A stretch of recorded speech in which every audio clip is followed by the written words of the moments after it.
दोस्तों, आज की सबसे पहली और बड़ी खबर। झारखंड सरकार ने नियमों में किया संशोधन। इन कामों के लिए ई पास जरूरी नहीं। दोस्तों, झारखंड में 16 से 27 मई तक लागू किए गए स्वास्थ्य सुरक्षा सप्ताह के नियमों में कुछ बदलाव किए गए हैं। परिवहन विभाग की ओर से जारी इस आदेश में पहले के नियमों में संशोधन करते हुए शव यात्रा में शामिल होने और चिकित्सा उद्देश्य से बाहर निकलने वालों को ई पास से छूट दी गई है। जी आपको बता दें कि आदेश के अनुसार शव यात्रा में होने, चिकित्सा उद्देश्यों तथा इससे संबंधित कार्यों जैसे चिकित्सीय जांच, शारीरिक जांच के लिए, वैक्सीनेशन के लिए मरीजों को हॉस्पिटल आने जाने के लिए ई पास की आवश्यकता नहीं होगी। झारखंड के मुख्यमंत्री श्री हेमंत सोरेन ने वित्तीय वर्ष 2021-22 में मुख्यमंत्री विशेष छात्रवृत्ति योजना के लिए 10 करोड़ के प्रस्ताव को स्वीकृति दी है। आपको बता दें कि इस योजना के तहत विद्यार्थियों को 10 महीने के लिए छात्रवृत्ति प्रदान की जाती है। इसमें कक्षा 1 से 4 तक के लिए 50 रुपए प्रति महीने, कक्षा 5 से 6 के लिए 100 रुपए प्रति माह और कक्षा 7 से 8 के लिए 150 रुपए प्रति महीने विद्यार्थियों को दी जाती है।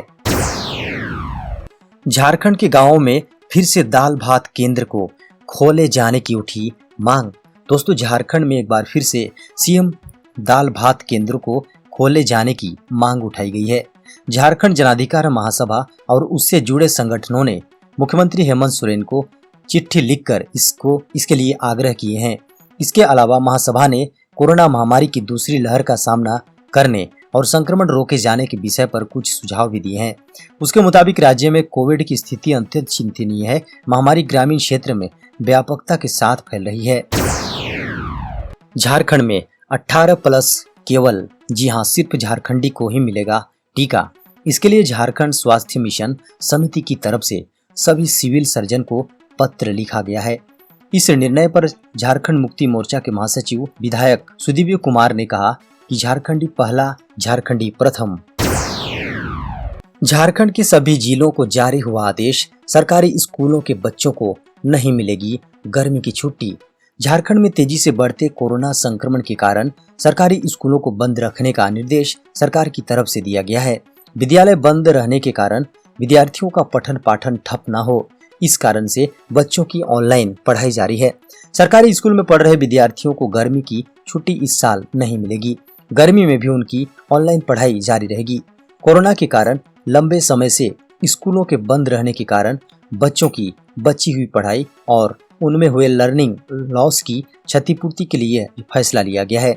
झारखंड शैक्षिक अनुसंधान एवं प्रशिक्षण परिषद यानी JCERT ने इस संबंध में सभी जिला के शिक्षा पदाधिकारियों और जिला शिक्षा अधीक्षकों को निर्देश जारी कर दिए हैं। झारखंड में अन्य राज्यों से अगर कोई आता है और 72 घंटे से ज्यादा रहता है तो उसके लिए उन्हें क्वारंटाइन रहना होगा।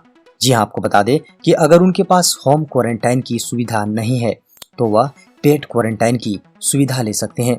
रांची प्रशासन ने कुल 8 होटलों को इसके लिए चिन्हित किया है और अनुमति भी दी गई है। शमशान की लकड़ियों के लिए परिजनों को नहीं करना होगा खर्च। झारखंड सरकार उठाएगी अंतिम संस्कार का खर्च। झारखंड में अब कोरोना से होने वाली मौत के अंतिम संस्कार का खर्च सरकार वहन करेगी। खासकर लकड़ियों के लिए परिजनों को अब परेशान नहीं होना पड़ेगा। कब्रिस्तान में भी सरकार की तरफ से विशेष इंतजाम किए जाएंगे। इसकी घोषणा सोमवार को मुख्यमंत्री हेमंत सोरेन ने की।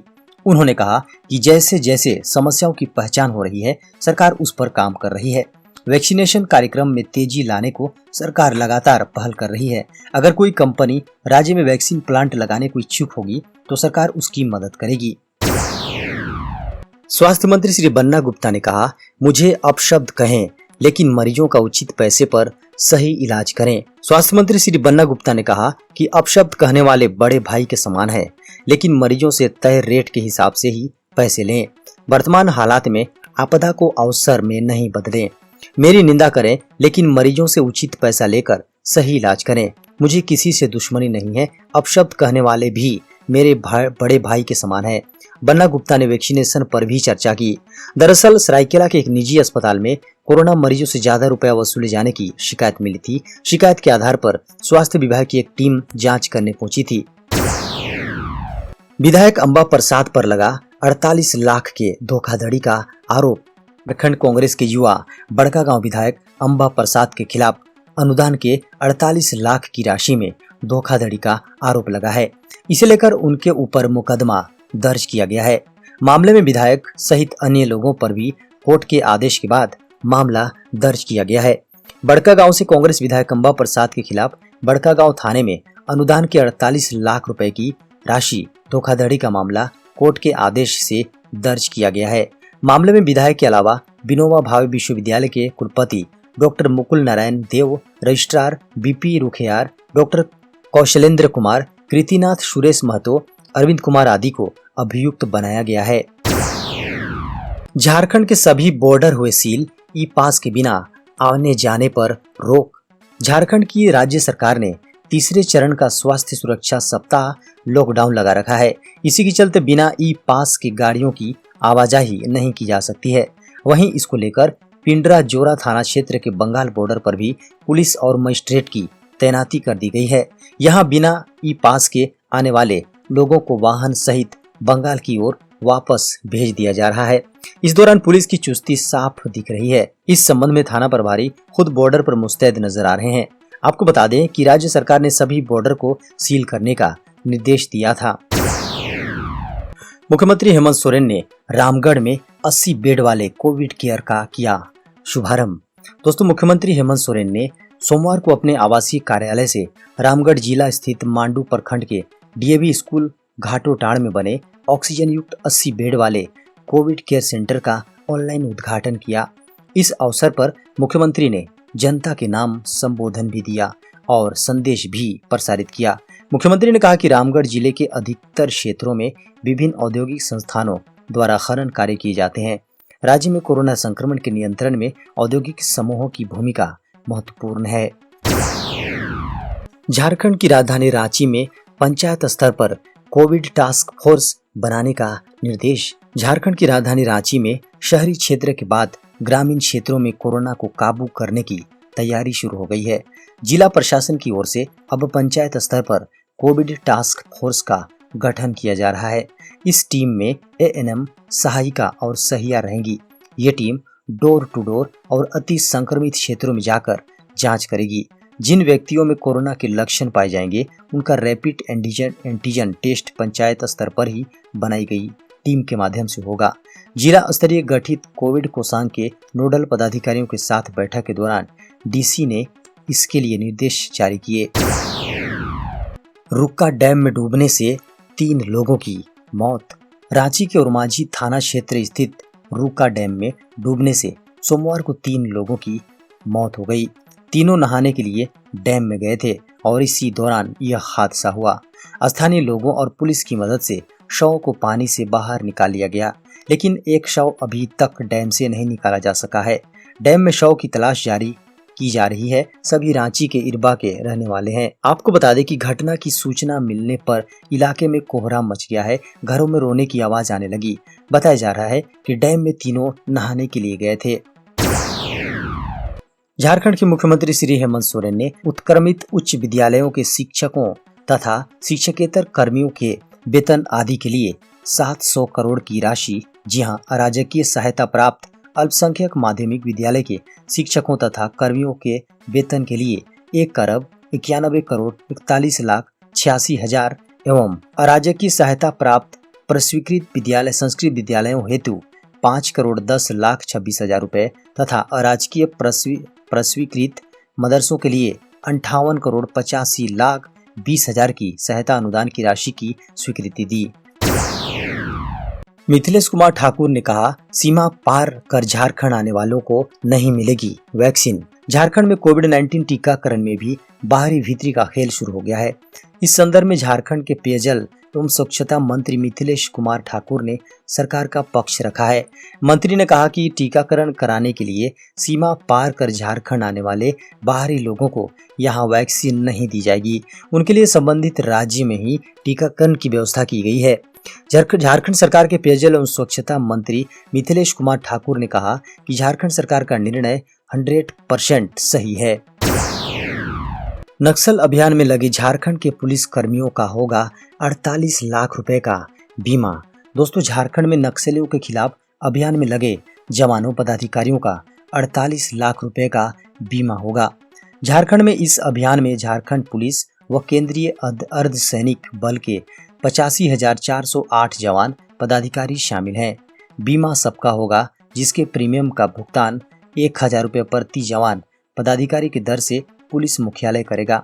इसके लिए बीमा कंपनियों को 31 मई तक टेंडर भरने संबंधित सूचना जारी की गई है। आगामी 4 जून को टेंडर खुलेगा। बीमा की वैधता 29 जून से अगले 1 साल के लिए प्रभावी होगा। नक्सल विरोधी अभियान में शामिल पुलिसकर्मी पदाधिकारी अगर अभियान के दौरान पड़ोसी राज्य में चले जाते हैं और वहां नक्सल हिंसा का शिकार हो जाते हैं तो उन्हें भी बीमा का पूरा लाभ मिलेगा।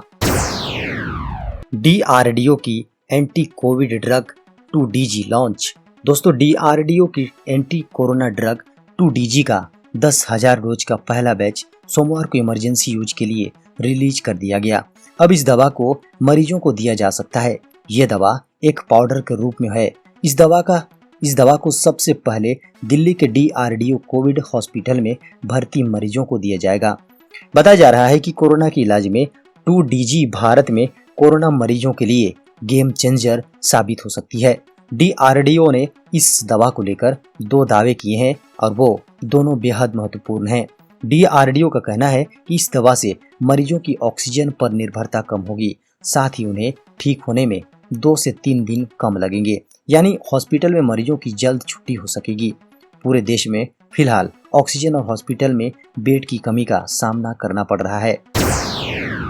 किसानों को हर माह मिलेंगे 3,000 रुपए, साथ में 2,000 रुपए की किस्त भी। दोस्तों, प्रधानमंत्री किसान खाता धारकों को, जी हाँ, PM किसान खाता धारकों को साल भर में 6,000 रुपए के अतिरिक्त हर माह 3,000 रुपए भी मिलेंगे।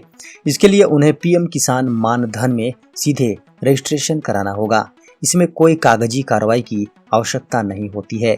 पेंशन योजना के लिए जरूरी अंशदान भी सम्मान निधि के तहत आने वाली सरकारी सहायता से ही कट जाएगी।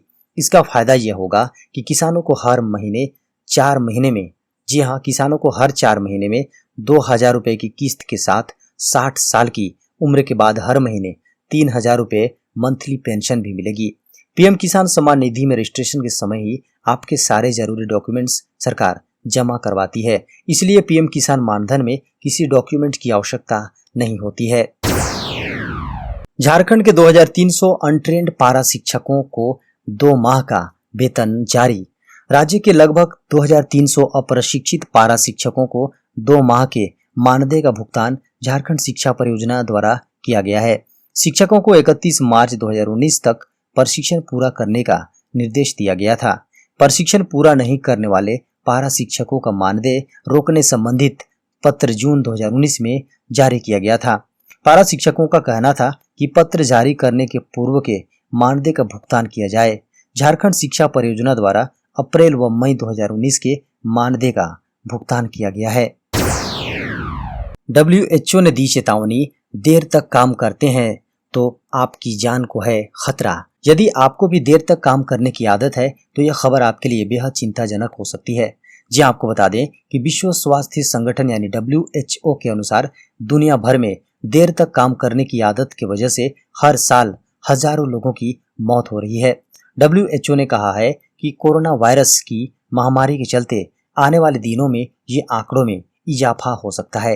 एक स्टडी के अनुसार साल 2016 में ज्यादा देर तक काम करने वालों, जी हाँ, ज्यादा देर तक काम करने वाले 7,45,000 लोगों की जान दिल की बीमारी से गई। ये आंकड़े साल 2000 से की तुलना से, जी हाँ, तुलना में तकरीबन 30% ज्यादा थे।